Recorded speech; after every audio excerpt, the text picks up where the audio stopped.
Nah, awalnya masukin CD programnya ke CD-ROM-nya, nanti muncul autoplay-nya atau aturan seperti ini. Nah, kalaupun nanti tidak muncul, kita bisa klik 2 kali di My Computer ini, ada ikonnya, klik 2 kali aja, nanti muncul autoplay-nya juga. Nah, pertama tinggal install program iPOS, terus lanjut kedua sama database. Nah, kalau video tutorial ini opsional. Nah, kalau kita mau belajar tinggal diinstal, kalau misalkan tidak usah, tinggal tidak usah diinstal. Jadi yang wajib itu 2 atas ini. Nah, pertama install dulu yang atas, klik, tinggal yes. Nah, ini kita tinggal lanjut, next, lanjut, gitu terus. Nah, sampai ente, sampai nunggu selesai. Sama halnya kayak langkah kedua nanti database-nya seperti itu juga.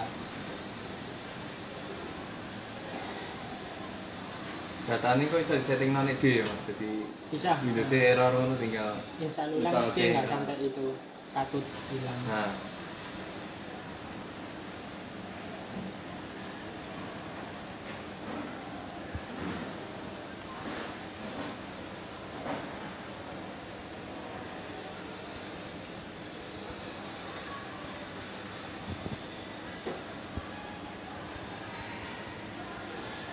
Windows 10 ya support ya? Support ya. Nah, nanti kalau misalkan entah pakai Windows 7, 8 ataupun 10, pasti pernah dengar user akun kontrol itu USI. Yang kayak tadi kita sebelum jalan instalasi kan suruh klik yes atau no dulu. Nah, itu sebelum kita aktivasi pakai kode serialnya ini wajib dimatikan dulu USI-nya itu. User akun kontrolnya dimatikan. Jika dimatiin kayak aktif ya? Iya, nanti kembali trial lagi. Oh, jadi aktivasinya kayak habis masuk langsung hilang lagi. Nah, kalau udah selesai, finish, selesai, iya. Habis itu install database. Ngerti? Nah, khusus untuk server lebih baik untuk folder atau direktori instalasinya itu ditaruh di harddisk D. Ya, tapi kalau untuk klien taruh C aja nggak masalah, karena nanti yang klien itu nembaknya selalu di server gitu. Jadi nggak apa-apa. Oh gitu. Nah, khusus untuk server ini langsung tinggal diganti direktorinya, ganti ke D. Nah, tinggal nanti install. Khusus yang klien nanti tinggal next aja kayak tadi, meskipun di C nggak masalah, datanya nggak bakalan hilang. Soalnya dia hanya nembak data ke server. Berarti nanti sing C tak install, sing klien ya tak install lagi. Install lagi. Gak perlu nyeting lah. Nggak perlu nyeting. Cuman setting IP aja nanti. Installnya standar. Setting IP tak. Setting IP. Itu pun cukup sekali setting aja. IP, dia langsung datanya juga nang ini ya. Ya. Nah, tadi di situ ada berapa 3 kali pakai ya? 3 kali. Nah, aku waktu install nanti ya aktivasi lagi.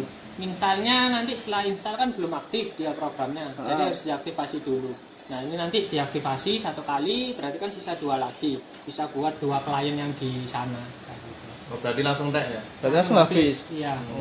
Kalau installnya sih meskipun sampai ribuan kali juga bisa, cuman yang kan dibatasin aktivasinya itu. Jadi kalau belum teraktivasi, dia nggak bisa dipakai program. Jadi server 1, klien 2 itu langsung harus aktif semua. Aktif semua. Berarti entek langsung. Habis. Nah, misalnya terus install ulang, entah yang klien atau server. Nah, itu harus beli programnya lagi. Tunggu ini mana? Kecuali tidak ada perubahan hardware di suatu komputer itu. Misalkan untuk harddisk sama. Nah, itu enggak apa-apa. Enggak ada. Nah, misalnya install ulang makan aktivasi itu ganti motherboard sama ganti harddisk. Nek gak ganti apa-apa, install ulang enggak apa-apa. Berarti enggak makan aktivasi. Enggak makan aktivasi. Oh, ya bisa ora berarti. Berarti aku ganti-ganti. Berarti aku enggak motherboard ganti enggak apa-apa, sing penting harddisk ya. Motherboard biasanya langsung makan. Kalau tetap enggak apa-apa. Pakai SMS aktivasi yang sebelumnya itu. Enggak masalah motherboardku rusak, tak ganti seri ini sama bisa. Tetap nggak bisa, karena masing-masing ininya kayak punya serial number. Aktivasinya ini baca serial number harddisk sama motherboard.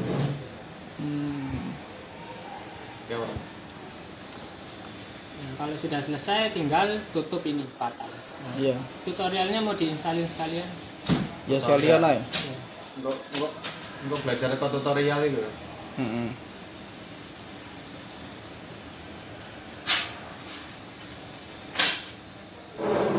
user control pada ini ya Mas. Ya, Ini sebelum aktivasi. belum aktivasi ya. Oke, selama kowe gak ganti hardware, mau install terus gak apa-apa. Kan setelah aktivasinya kan pakai SMS. Iya. Nah, mungkin ternyata SMS yang lama harddisknya atau Windowsnya kan rusak. Iya. Kita install ulang. Nah. Nah, enggak apa-apa install ulang. Nanti untuk aktivasi lagi pakai SMS yang sebelumnya itu. SMS-nya Sudah hilang. Iya, jangan sampai hapus atau hilang. Jadi disimpan di screenshot atau di taruh di note kayak gitu juga bisa. Iya.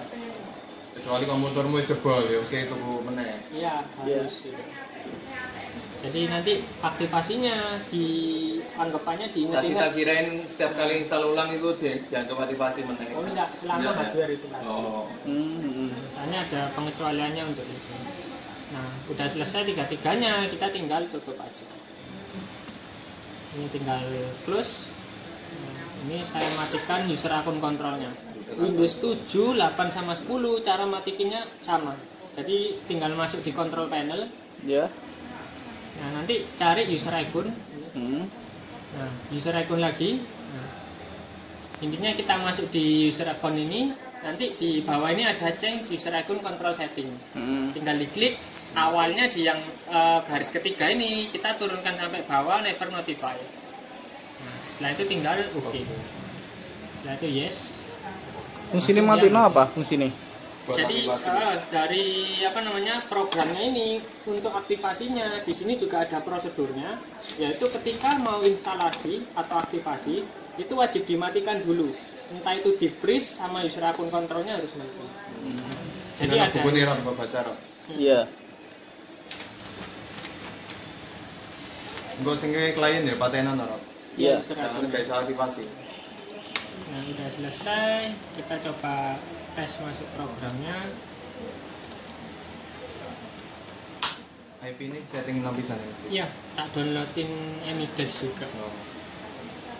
Jadi nanti masih saya betul lo punya aku ya. Kalau muncul seperti ini, berarti kita tadi belum matikan USC-nya. Oh iya. Nah, terus langkah kedua kita bisa run administrator programnya.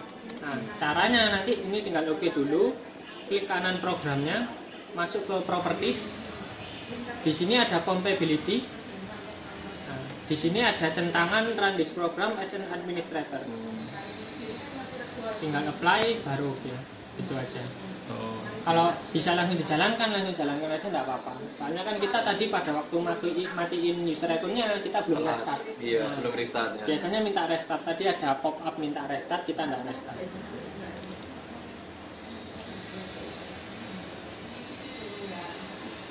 Nah, di sini udah masuk programnya. Nah, ini kita belajar setting IP-nya dulu aja ya. Iya. Pertama untuk setting IP. Nah, sekarang untuk setting IP untuk server klien itu langkahnya sama. Nah, langkahnya sama, nanti untuk cara gampangnya di pojok kanan sistem tray Windows ini yang bawah itu ada semacam ikon network seperti ini. Nah, kita bisa langsung masuk, caranya klik kanan, open network and sharing center. Atau kalau misalkan bingung, biasanya kayak Windows 8 itu kan agak rumit tampilannya, langsung aja masuk dari control panel ini juga bisa. Iya. Nah, nanti cari sama kayak tadi, network and internet. Nah, setelah itu sama kayak tadi, masuk network and sharing center. Iya. Nanti muncul seperti ini. Kalau kita ada koneksi internet, statusnya kan connect ke network internet. Nah, kebetulan nanti kita kan pakai koneksi lokal. Jadi nanti di sini statusnya bukan terkoneksi, melainkan kayak ada centungnya kuning tanda seru itu. Tanda seru kuning. Cuman itu bisa karena kan kita pakai jaringan lokal. Iya. Kecuali bener-bener X itu udah nggak bisa. Mungkin kabelnya kurang nancep atau kabelnya yang ada trouble, itu dicek ulang aja. Gitu. Habis itu untuk setting IP-nya masih di sini, kita bisa langsung klik change adapter setting di sebelah kiri. Di sini kalau kita pakai kabelan itu nanti statusnya local area connection. Kalau pakai wireless ataupun USB wireless itu nanti ada wireless adapter namanya. Langkahnya sama. Kita pakai kabelan contohnya tinggal klik kanan, di sini masuk properties. Iya. Dari properties kita langsung masuk di internet protokol versi 4 atau IP4 ini. Nah, Iya. kita tidak perlu ngilangin centangannya, cukup klik 2 kali aja. Iya. Klik 2 kali. Nah, awalnya yang kita ada settingan di obtain an IP address automatically, kita ganti di use the following IP address. Jadi kita setting sendiri IP-nya. Jadi IP statis atau manual itu tadi. Nah, pertama kita setting IP address untuk komputer server ini.